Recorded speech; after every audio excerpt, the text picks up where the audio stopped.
Ladies and gentlemen, friends, families, distinguished guests, professors, lecturers, welcome to the graduation of the first Executive MBA in Business Innovation. It is an honor and a deep pleasure for me to welcome here our first batch of MBA students.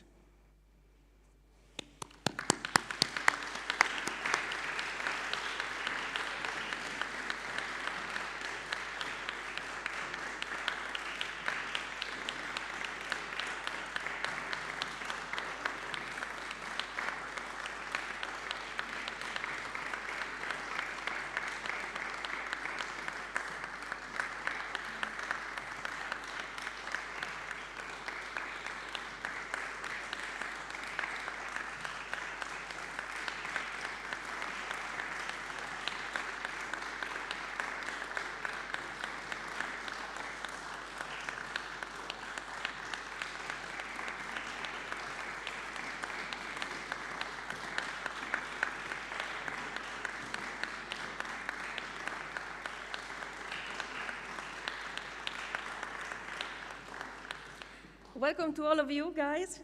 I must confess this is a particularly moving, it is particularly moving to be here with you and celebrating this finish line of yours with you. So as said, today we are here celebrating a path that certainly has been challenging, articulated and characterized by numerous moments of intense work and learning, especially this last month. It started in the middle of a pandemic, which required just so much more flexibility and adaptability to both learners and lecturers, which I thank. But here we are, and I must say, what a satisfaction.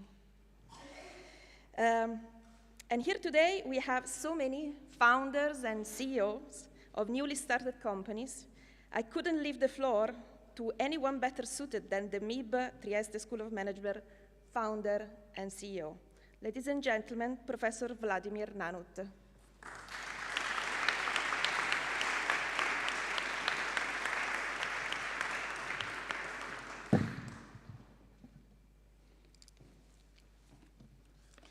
Ladies and gentlemen, Executive MBA candidates, it's my pleasure to welcome you all on behalf of our Dean, Andrea Traconia, that unfortunately, due COVID, couldn't be with us today, and of course, also on behalf of entire MIB School of Management. Today, we celebrate the successful completion of the first edition of the MBA in Business Innovation. This graduation signs the conclusion of the program that has a long gestation, was launched in the middle of the pandemic and now is coming to the end in a very complex scenario. Francesco Venier, the Master Director, will soon share his view of MBA first edition. Let me instead briefly focus on our institution, on our school. As you easily understand, for a business school, international recognition and academic standing are key. In the last few months, we had the confirmation of our reputation and standing by the Association of MBAs and by the European Foundation for Management Development. AMBA has assessed our entire MBA portfolio, including the MBA in International Business, the Executive MBA, and the Executive MBA in Business Innovation.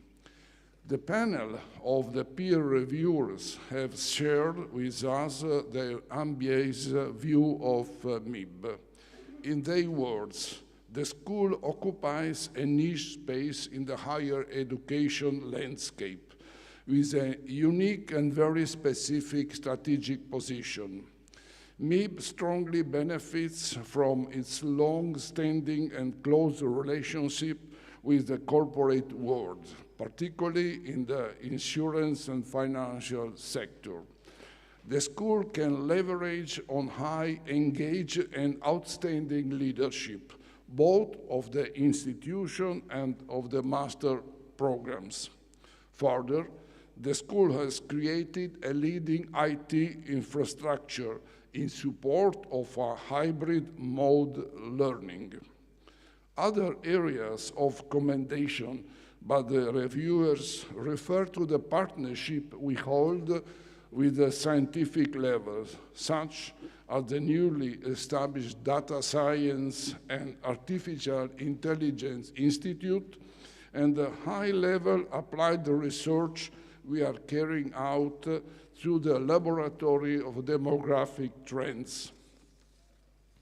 With specific reference to the MBA, the panel commended the school with the innovative setup of the program.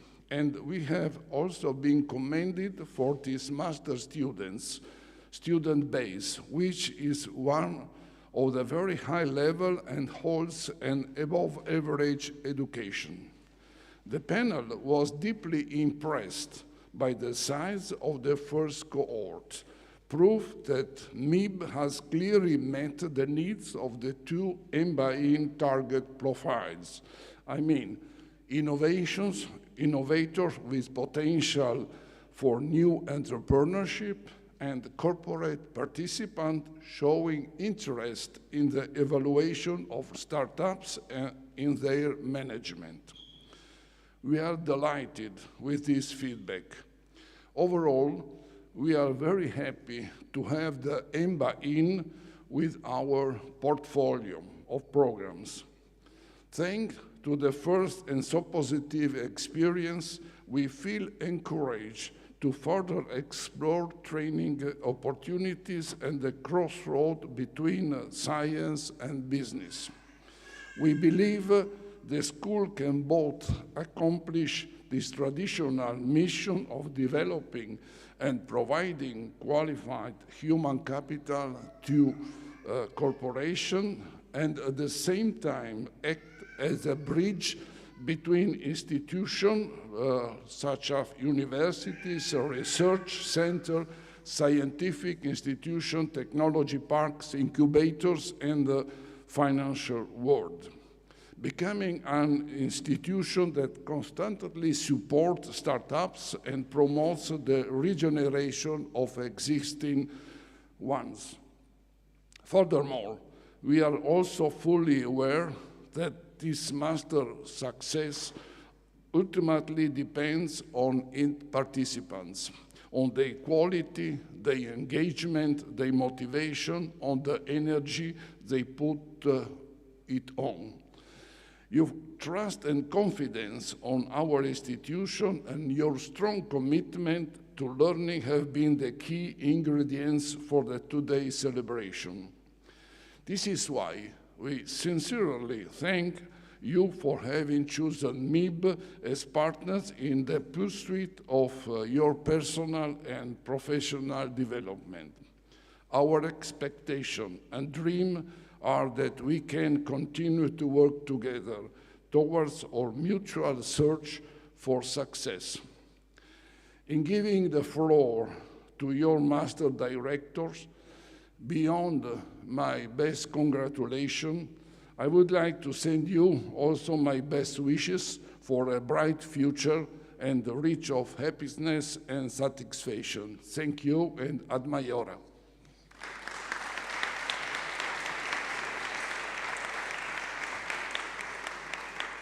Thank you, Professor.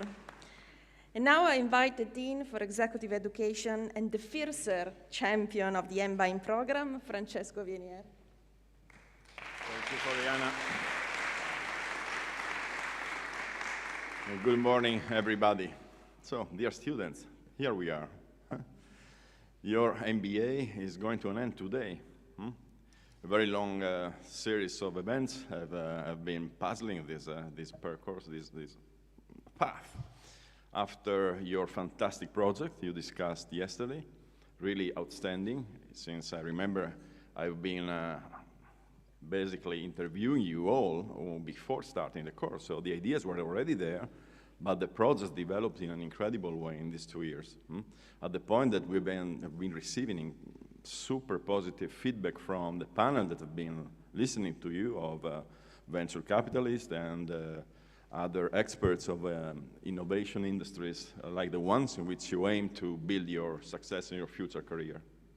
But apart from the project, you have been going through thousands of hours of lecturing, dozens of cases, hundreds of discussions. So it's really a long path, at the end of which you're going to receive your well-deserved MBA in business innovation. Actually, if I have to pick a word to describe this program, is resilience. We started in this very class that was transformed into a classroom the first day, exactly 2 years ago, during the second COVID wave. At the beginning, we wanted to start in March, if you remember. Half of you were already enrolled, and then we had to shift it because of the lockdown, and then we decided we go anyway. We knew it was going to come a new lockdown, but we made it anyway. And the program that started with the idea of being fully in presence, like our very well matured format of the Italian Executive MBA, had to go online soon, immediately, for 9 months. You have been able to follow our courses, our professors, online with perfect proficiency, and this shows us also how much you are committed to the objective you are getting today to reach. These 9 months have been also important for us for learning. This is an innovation MBA not only for you, it's also for us. It was the first time, for example, that we created this pedagogic model of putting together 50% of scientific entrepreneurs and 50% of managers, with the idea of creating, short-circuiting 2 worlds, creating the occasions for managers to learn a new mentality that is so much needed in today's big companies that have to break some frameworks that make them too slow and too rigid in adopting change. And the other half of the game was making harebrained entrepreneurs and scientists to become more orderly, more aware of the importance of very boring stuff like additions and subtractions in accounting. That is not so easy once you start studying that, okay? So all these PhD students, this is the class with the highest level of education we ever had in any of our masters. So most of you have PhD in hard sciences. Your brains are very well sharpened by study and by work. But nevertheless, you've been challenged here in going out of your comfort zone and learning new things and discussing, negotiating with colleagues with the same credibility and status that you have in order to find a common way through the cases, the challenges we've been putting you in face of. I'm disrupting but I'm sorry. Another source of innovation of this, of course, program for us has been the number of partnerships we developed.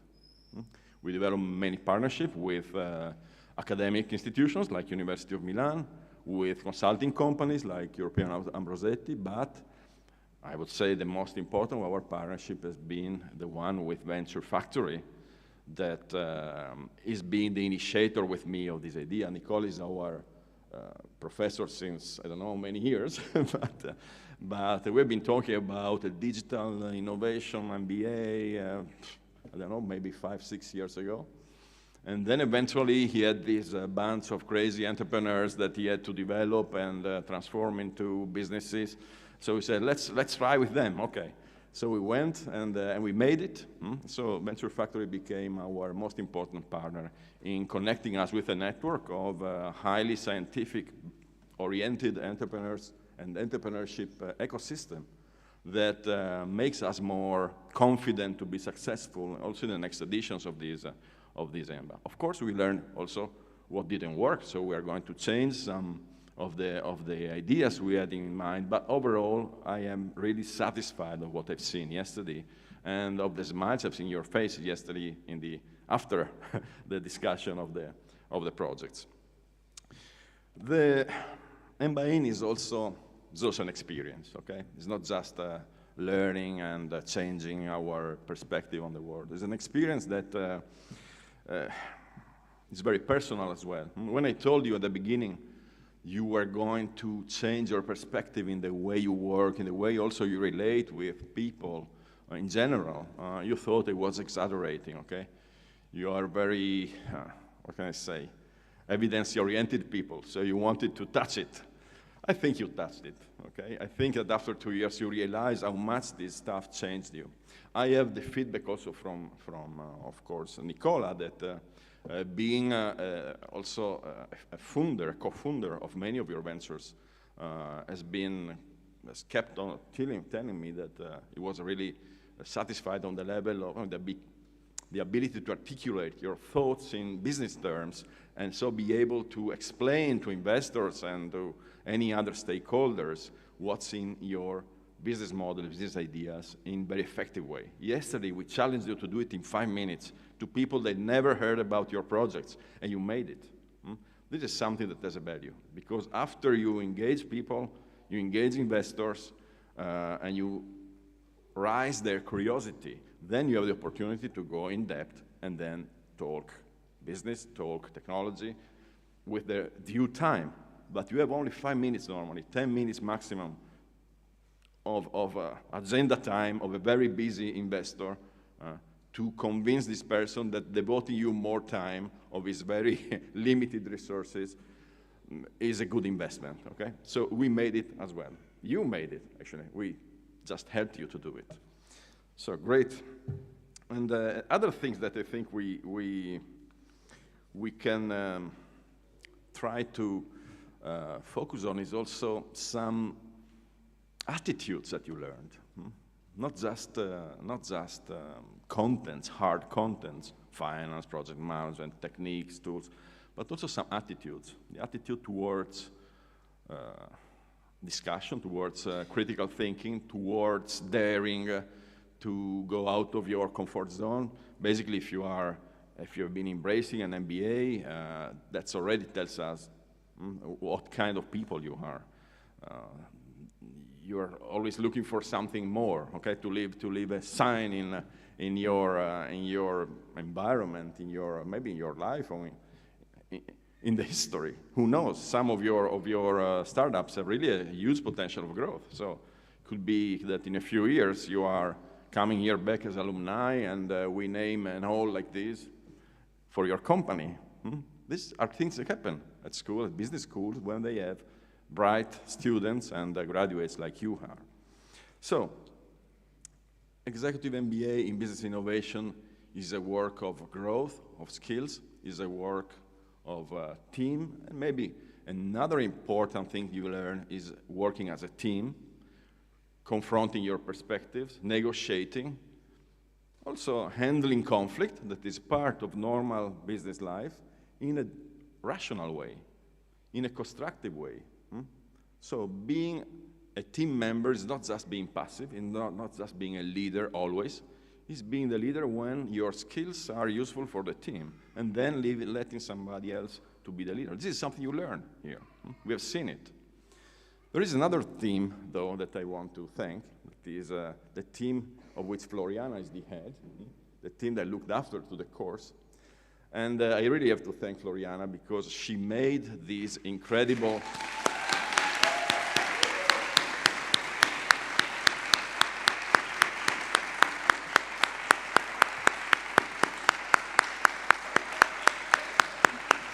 We want you to cry.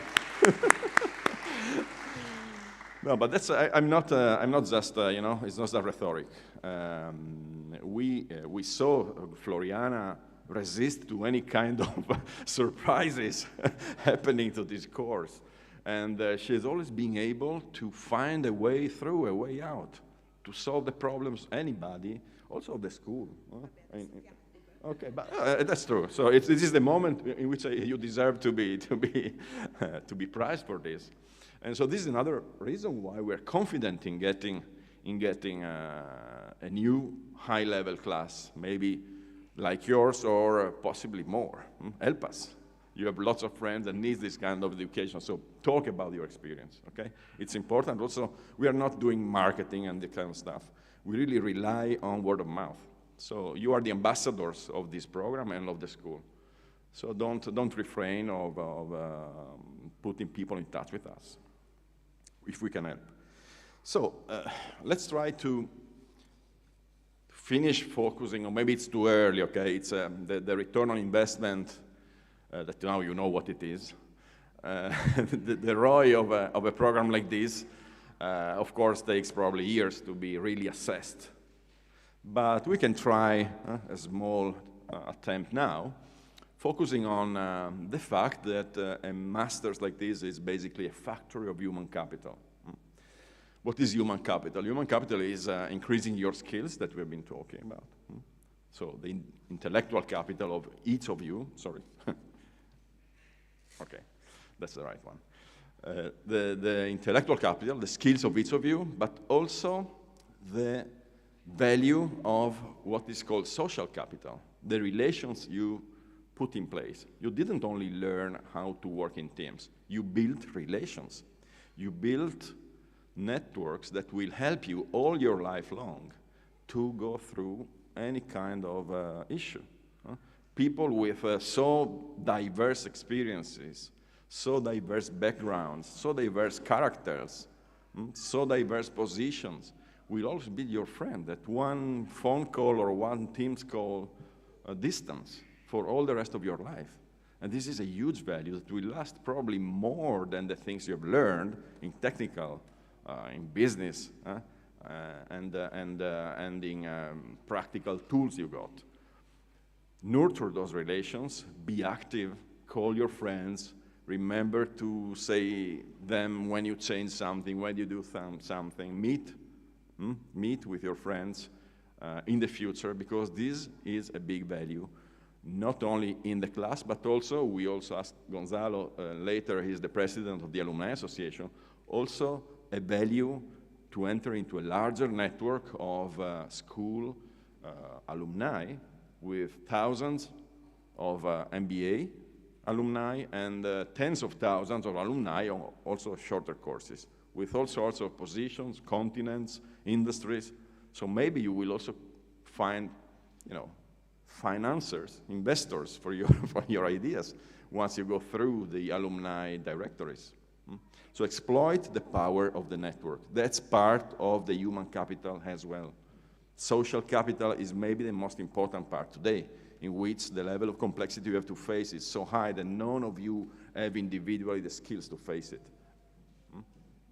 Okay, so I think I'm done. So basically, what is the future that you have ahead? Of course, this is a program that prepares you for the future. From tomorrow, you will start doing things that in which you invested probably not only the last 2 years, because you were already with your proof of concepts and patents, so a project of your lives. And we're sure that we somehow enabled your potential a bit more, but it remains a matter of yourself to keep on putting the energy in the things you do. Keep doing brave as you have been in these 2 years, to go through the things that you don't like, and of course be excellent in the things you like. So I think you really have an opportunity now to face the future that is a future that is not easy to forecast, with the right mindset, the ability to embrace opportunities for which you don't have the resources yet, but be bold enough to go and look for the resources you need to meet the objectives you give to yourself. This is the entrepreneurial mentality. This is the core of the whole program. And this is what also companies need when they are large today. Having people like you with the courage of saying we should do this. And I put my face in this idea. And I asked you to follow me in this direction. And if you tell me I'm not right, I will discuss, and I will maybe change my mind and refine my view. But, having the energy to put things in motion is important. Okay, I think now it's time to say goodbye. I really wish you all the best. I'm really congratulate for your deserved outcome. And I think that now it's time almost to get your diplomas. Congratulations again.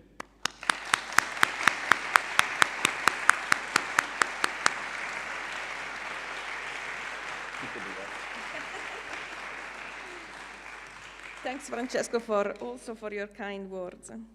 And so now, before leaving him the floor, let me just introduce our distinguished guest speaker, MIB member of the board and CEO of SNAM SPA, Stefano Venier, class 1963, the year Aldous Huxley died, just to make a joke, has joined SNAM as CEO in April 2022.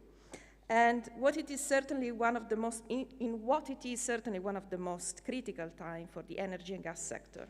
He started his career after a university degree in Electrolux and moved rapidly into the energy sector, working with Eni, then at Kearney, and he developed a rapid and steady career at Hera since 2004, starting as Director of Strategic Planning and Business Development and leaving the company as a CEO for 6 years before joining SNAM this year in the same role.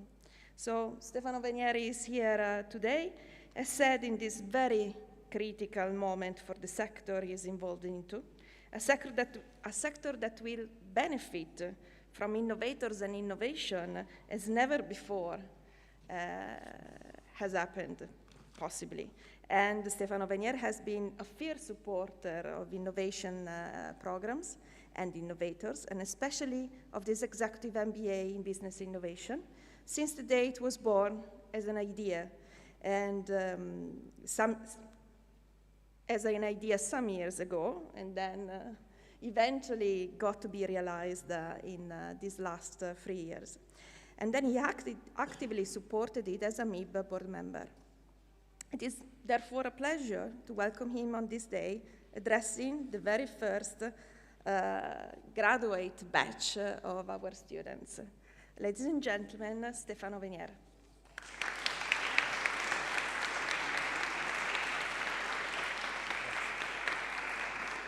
Thank you, and good morning, ladies and gentlemen. Before addressing the speech that is going to be on, let's say, the new paradigm for energy, of course, I'm in business of energy, and I have to talk about energy. Let me say and remind exactly what Floriana said. I'm part of the MIB board, I think, since 7 years, 8 years, roughly. And when Francesco decided to submit to the board the initiative of the Executive MBA on innovation, I was fully supportive, as probably Vladimir remembers, and I'm super happy to see that the first edition has been realized, has been completed through a very super work by the team and by you guys, and that makes me very happy to that extent. Of course, it's also a pleasure to be here and to be invited on this stage to address you at the end of this long program that engaged you at least 2 years. And I'm also particularly happy to talk to you about, in a sense, you are all innovators, a quality that will become increasingly important as the world seeks to combine growth and environmental impact on our activities. The sector which will be at the center of this is energy, by the way, where the time has come to rethink our approach, and it's under the global spotlights in these days. The energy sector is going through a major crisis at the moment due to tight supply, skyrocketing prices, and profound changes in the market dynamics. The gas that used to arrive via pipeline from a mixed number of long-term suppliers now comes primarily in the form of liquefied natural gas that we compete with Asian buyers to attract on the spot markets.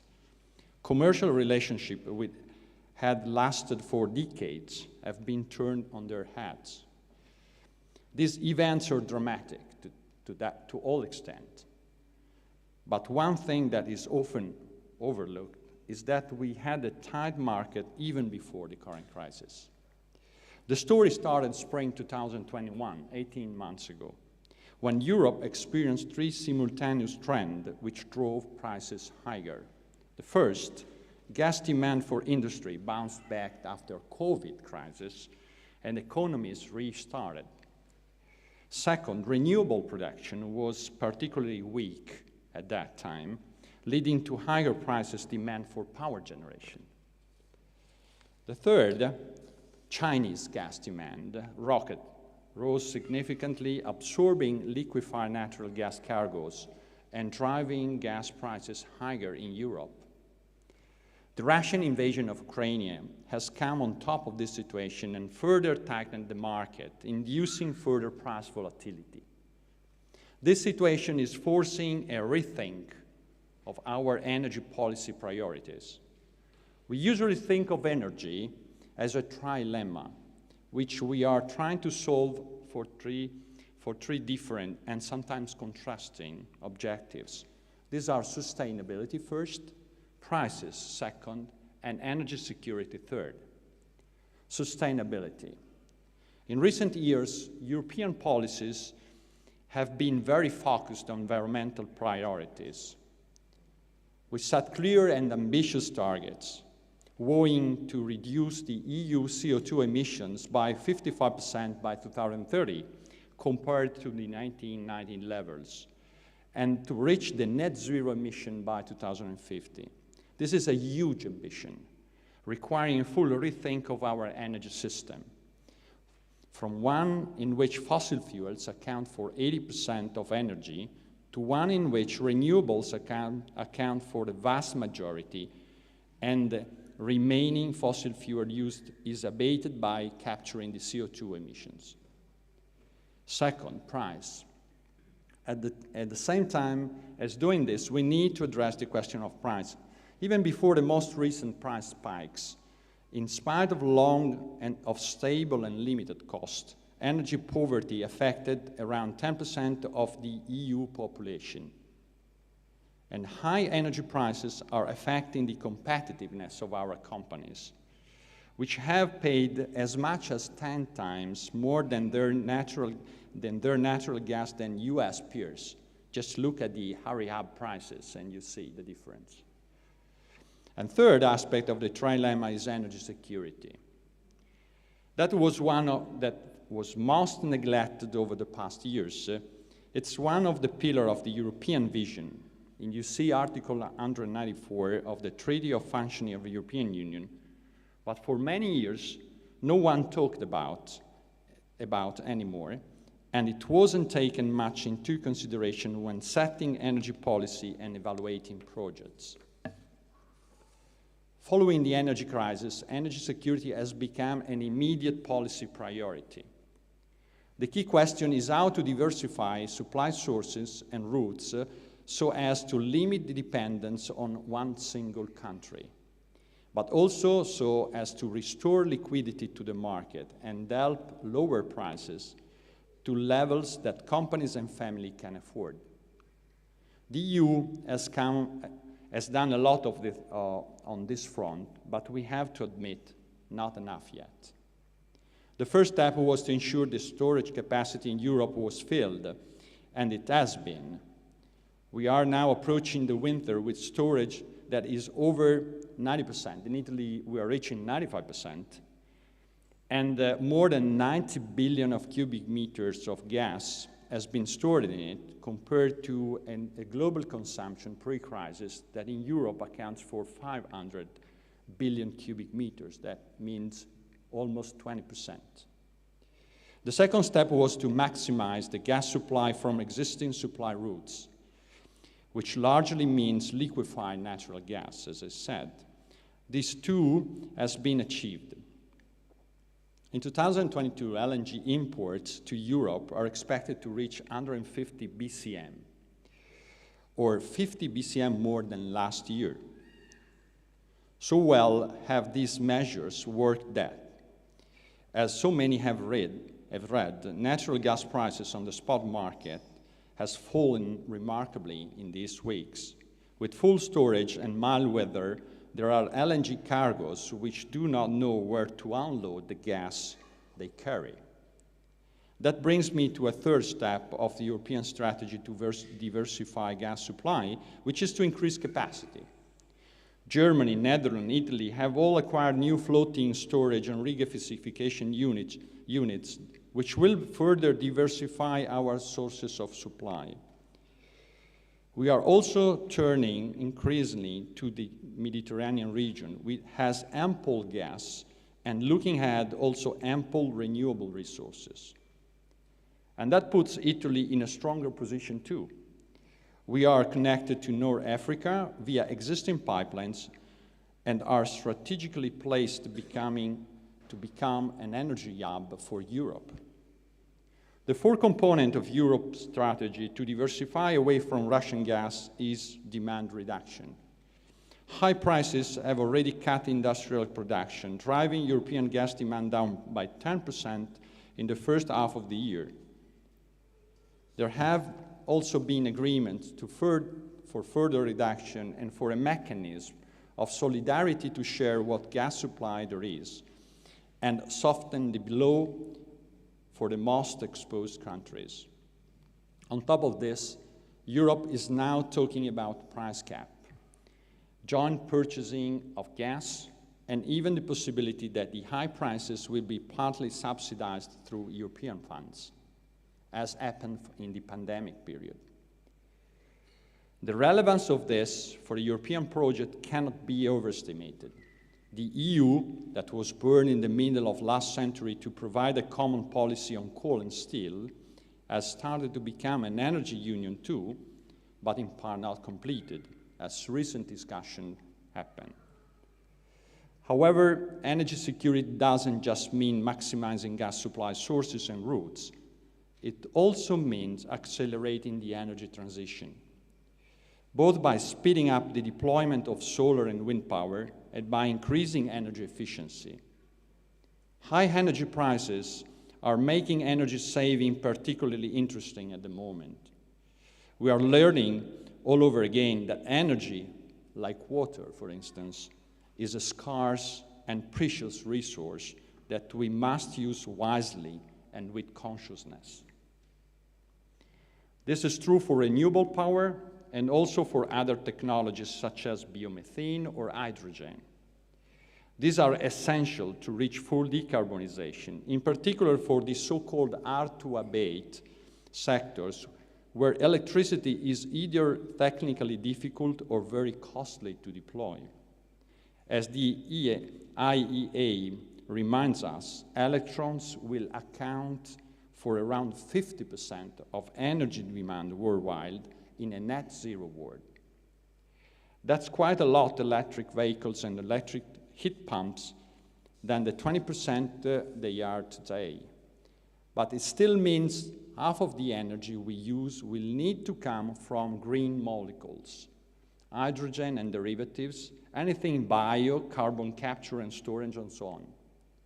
These new technologies will contribute significantly already by 2030. The most recent edition of scenarios that we developed jointly with Terna see electric renewables at 65% of the power mix by 2030, and renewable gases at 11% of the gas mix. They also envisage a sizable contribution from carbon capture and storage, with some millions tons of CO2 secured under depleted fields. Of course, it's crucial to remember that projections are only projections. They are not forecasts. And they cannot tell us what is really going to happen. The energy transition is not a deterministic, linear process. It will sometimes accelerate and sometimes decelerate, and sometimes evolve in a direction that we haven't not foreseen, also even through crisis. We therefore need to ensure that we build a system that has enough flexibility to deal with a corridor of potential outcomes, so that we always have the energy we need at the price we need. The The energy transition and the all affordable and the all of European projects depend on us preserving companies and jobs, making it affordable for everyone. In other words, a just transition, not simply a transition. We also need a lot of talented people to work in the sector. Existing technology need to be scaled up and deployed. Breakthrough will be nice to see, especially in such critical areas such as energy storage and energy conversion. Market systems need to be redesigned with new rules and new incentives. Existing energy companies need to evolve and change sometimes. And new companies need to be born too. The EA estimates that we need to invest about 1 billion euros a year in renewables, and recently Bill Gates has invited a massively invest for the transition. That is where you come in. I know that you have a strong entrepreneurial spirit, and indeed, half of you have been involved in startups. Energy, which is crucial to the lives of everyone, is a sector in which your skills can be fruitfully put to use. And I warmly invite you to do that. We all need to win the challenge of the new energy paradigm for the future of our planet. Thank you.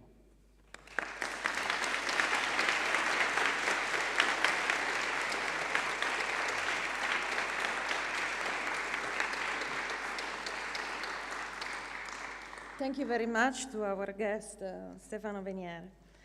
And now we have arrived eventually at the core of today's celebration, the degree conferring ceremony. So I invite Professor Venier and Professor Redi to the diplomas table.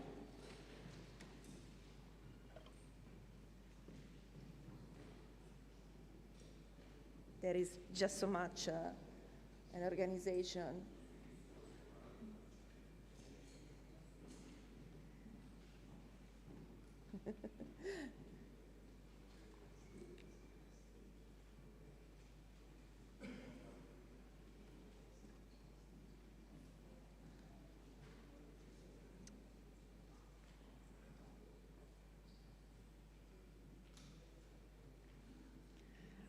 Very well. So let's start. The first to receive his degree, Moshtaba Ali Doust. Congratulations.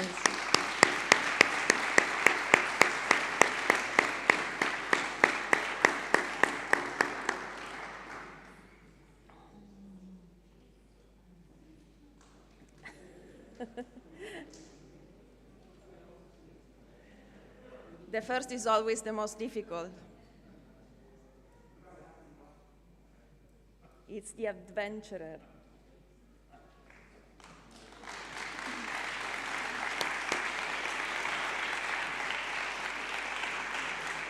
Please, Andrea Ancona, congratulations.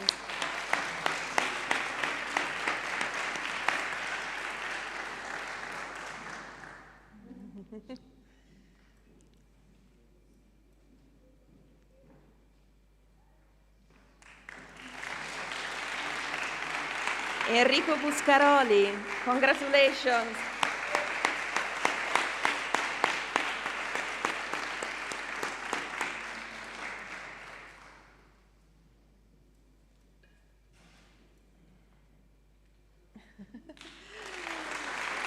Andrea Calimera, congratulations.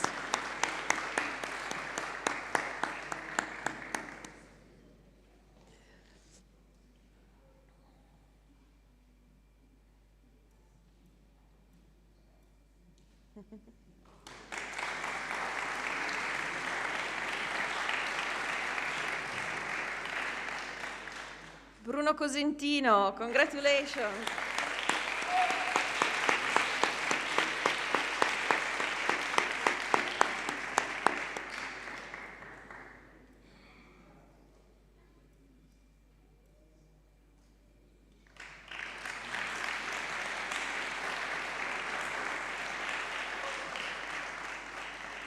Luca Daniele, congratulations.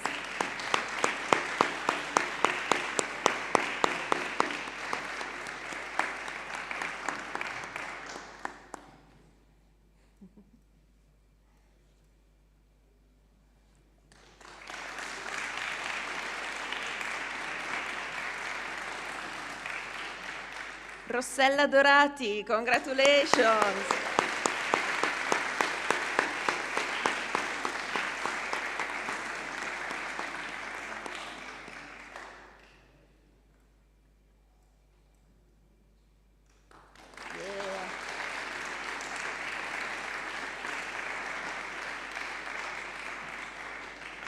Omar Interdonato, congratulations.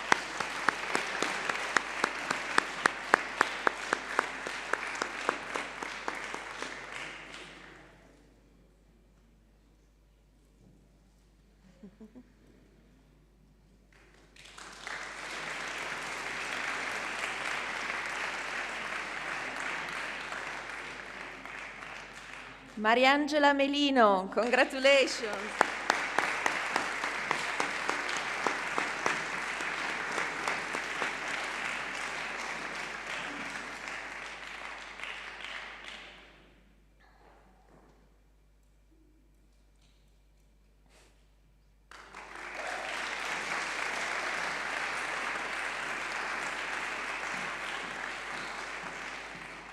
Roberto Pagano, congratulations. Un terzo.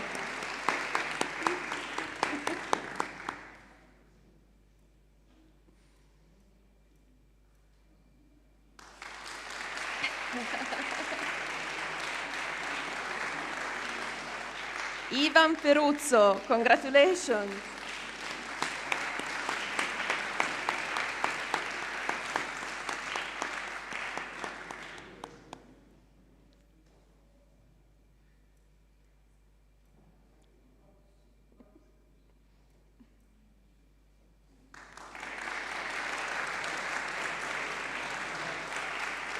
Carlo Petrocelli, congratulations.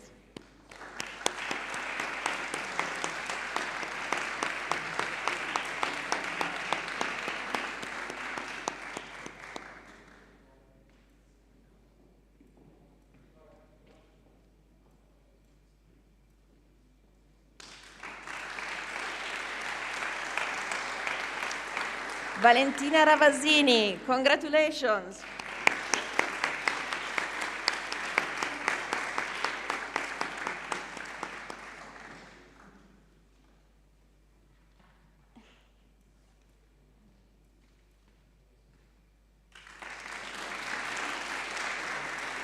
The one and only Triestina. Marco Ricci, congratulations.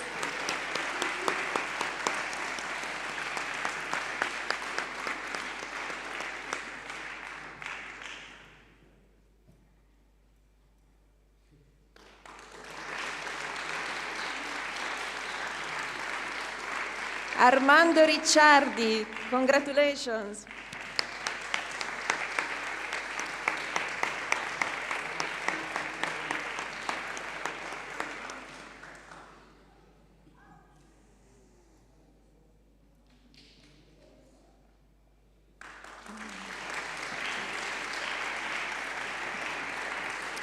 Amr Sakr, congratulations.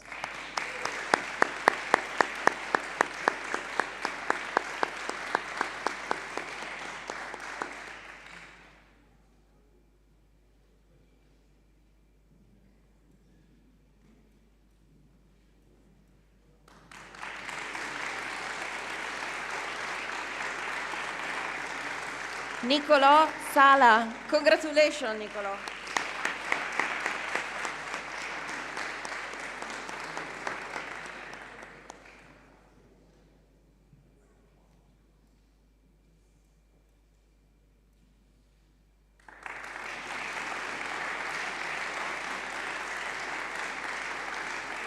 Leo Torchia, congratulations Leo.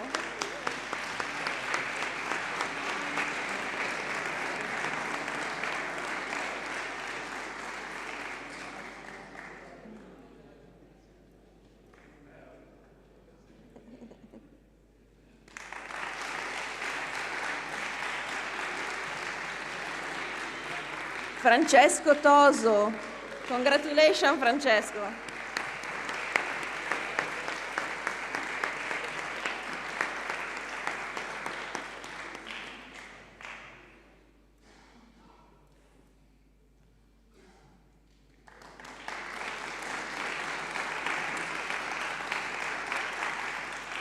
Guido Uguzzoni. Congratulations, Guido.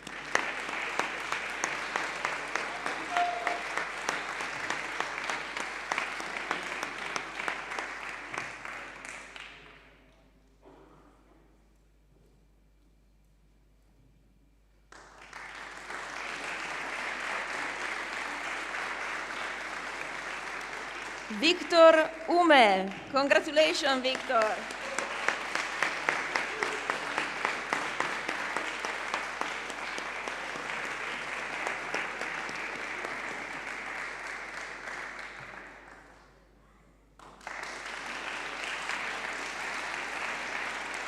Tiberio Uricchio. Congratulations, Tiberio.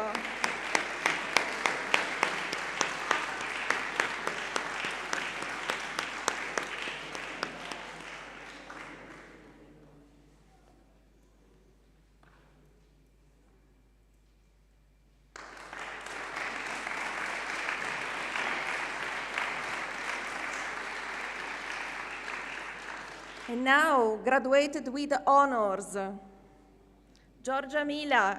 Congrats, Giorgia.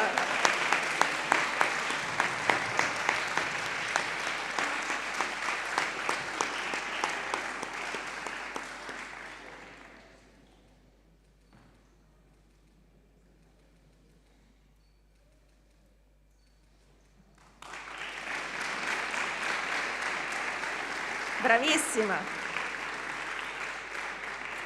Roberto Padovani, graduated with honors.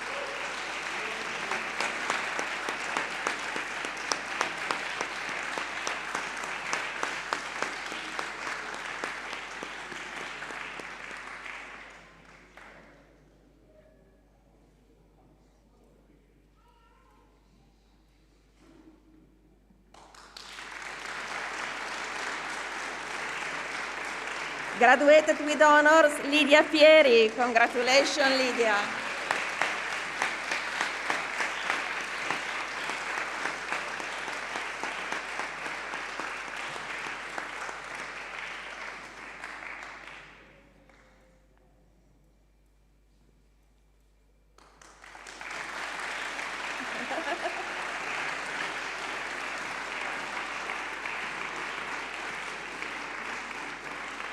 And now, graduated with high honors, Giulio Threshold Coluccia.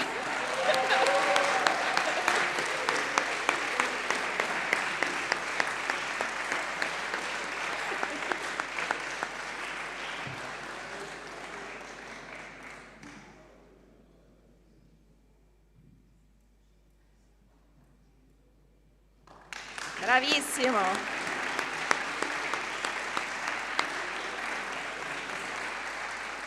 Graduated with high honors, Domenico Siracusa.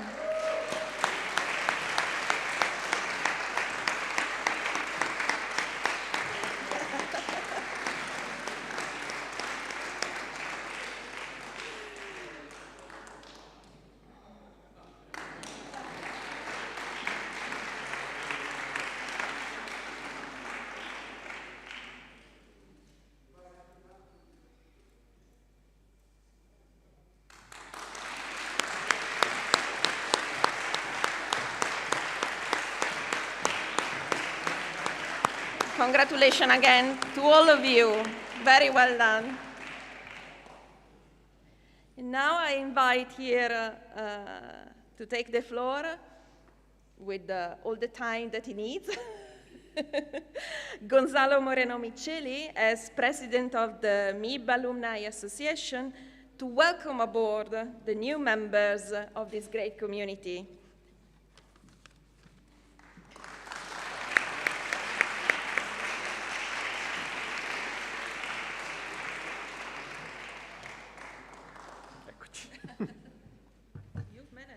I I have, as they have as well. Well, good afternoon, everyone. I am delighted to begin my short speech by congratulating you all, dear MBA in Business Innovation 01. 01, wow, it's crazy. Well, as president of the MIB Trieste Alumni Association, it is a great pleasure to provide you with our most sincerest greetings on my behalf, the behalf of the board, and our whole association. Your MBA experience has certainly been a long and intense journey, during which I am sure you have made several sacrifices, whether coming from Italy, Egypt, Nigeria, or Iran, as you are. You've done it. You have reached this important milestone in your professional and personal lives. In the same way that many years ago, in a different building, there was a brave group of people who were the MBA 01. Let me just remind you that a few weeks ago, we hosted here the graduation ceremony of the MBA 32. Today, we are hosting yours. Let me tell you something. This journey is far from being over. We invite you to be an active part of our community, of our graduates community, in which we count with more than 3,600 professionals around the world.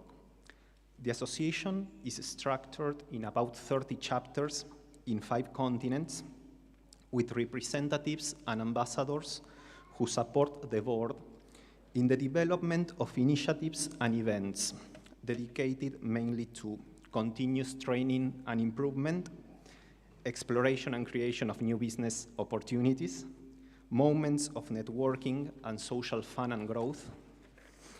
All of these activities aimed at enriching the lives of all of us and those of our precious network, as well as supporting and strengthening the MIB Trieste School of Management brand in the world. A few weeks ago, we had our annual reunion.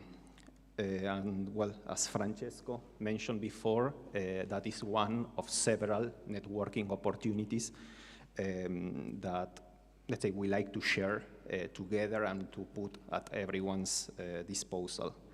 It was a time to share some insights on the ecological transition that is currently taking place, to learn about fellow alumni's entrepreneurial activities via the new Business Corner initiative. I hope next year we can have some of your projects already ongoing and being presented to the community in our next reunion. It was also, let's say, a chance to continue to foster network and make a balance as association regarding what has been done in the past and some projects we already have in pipeline. Let's speak a little bit about the current board of directors who are in office. Let's first speak about gender equality, or well, maybe not such equality, because actually in the board, out of 12 people, 8 of them are women. The countries represented something similar to what has been your experience. In this board, out of 12 people, we have 7 different countries represented, such as Argentina, Brazil, China, Mexico, India, Italy, and Latvia, which we think reflects the global nature of our school. And the whole community of its graduates that today accounts with people from more than 105 countries all around the world. Let's say, for the first time since the foundation of the association back in 2005, we have the greatest heterogeneity of representation in terms of master's program. We have the Master in Insurance and Risk Management, the Executive Master in Insurance and Finance, the Origini program, together with also the MBA and the Executive MBA. Maybe in the next board we can have some of you as part of us.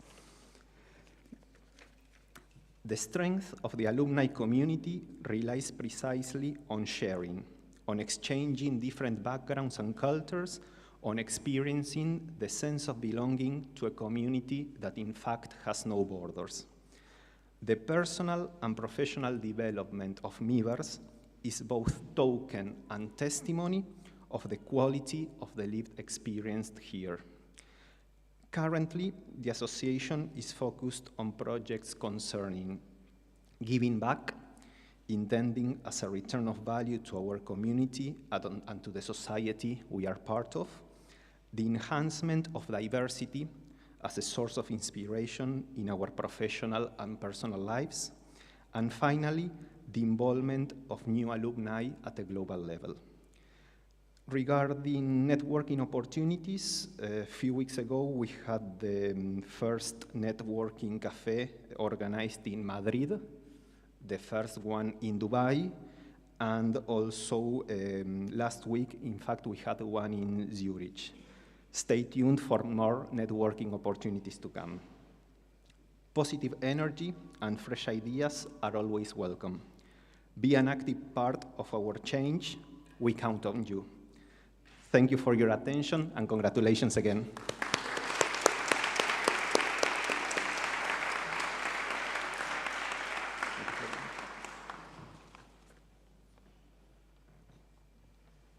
Thank you again, Gonzalo. And now, I invite here the MBA 01 student representatives, Victor and Tiberio, to address their colleagues as some final remarks.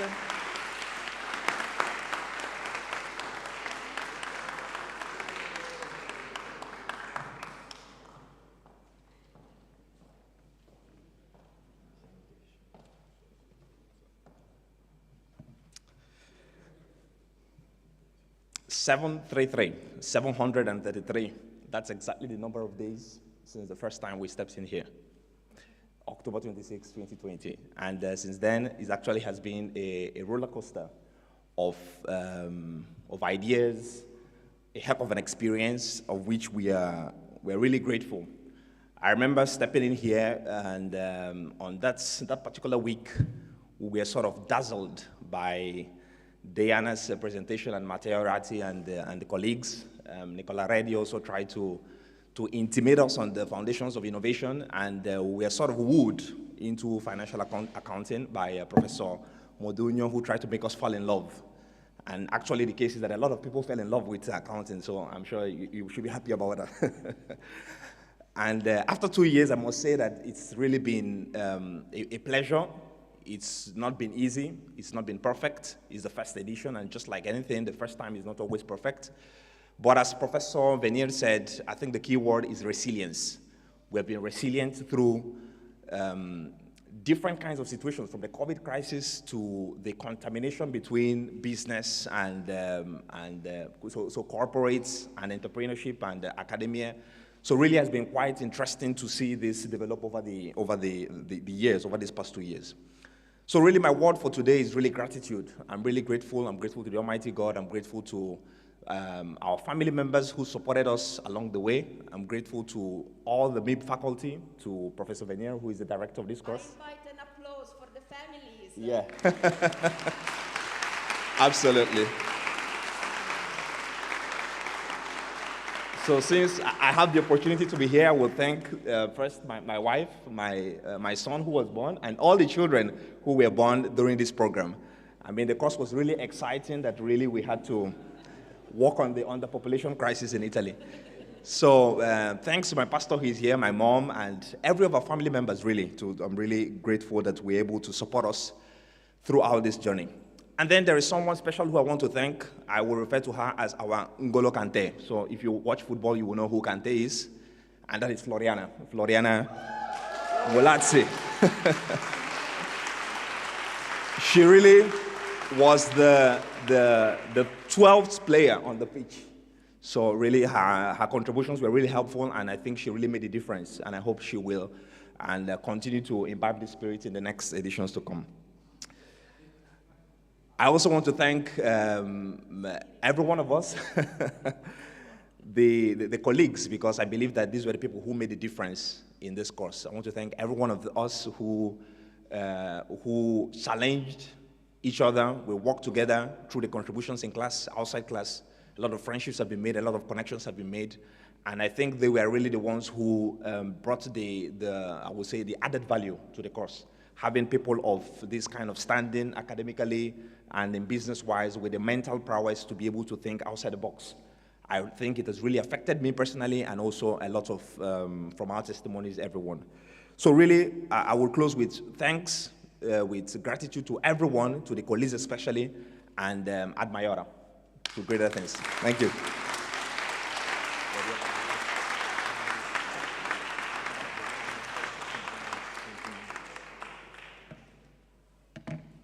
Have you found your voice back? Well, a little bit. So, yeah. Well, we did it. We all did it.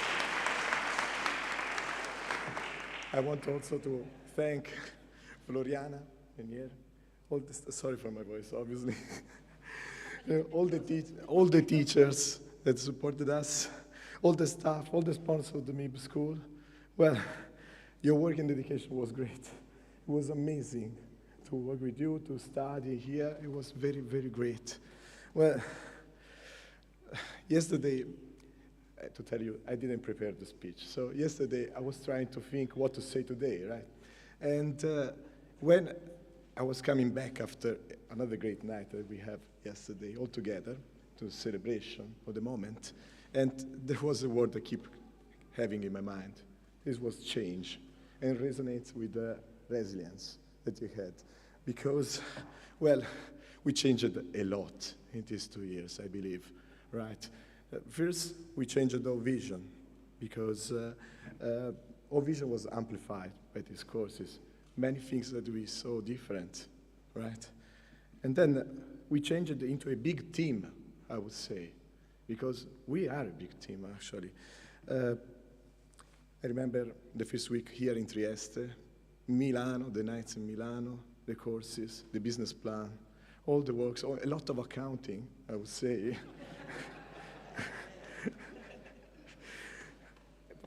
The coffee, marketing, a lot of things. And many, many memories, I would say, that build our great team.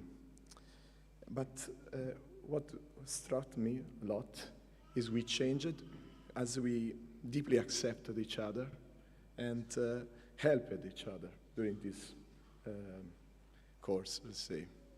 And we also have to thank our families for this. Our families have supported us a lot, I would say. They enabled this possibility of change for us.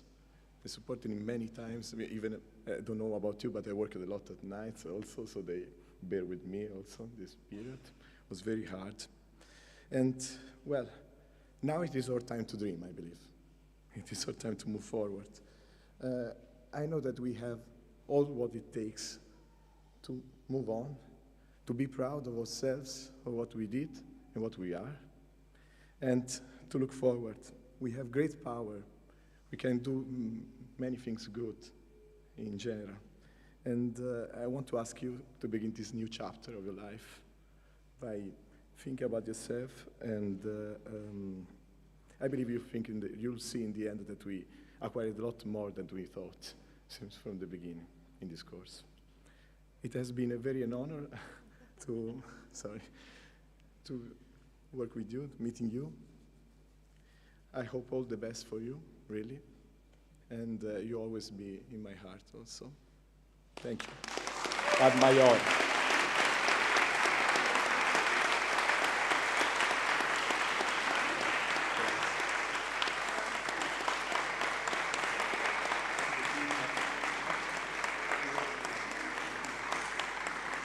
Thank you very much to Victor and Tiberio, who embodied, I believe, the essence of these 2 years of course. And now we have finally, eventually arrived to the very end of this day and of this journey. You did it. You've done it. Congratulations, my bright young thing.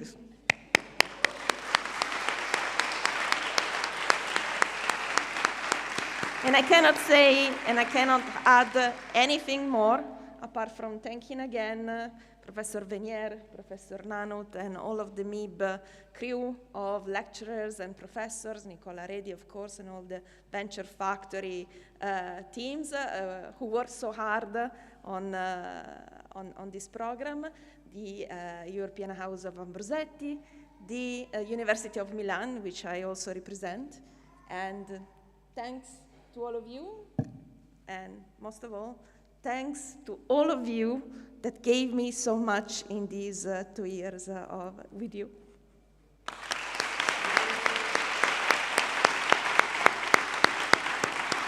So now I invite all my students to have their photos all together, and an aperitivo will be served for all our guests and your families. They will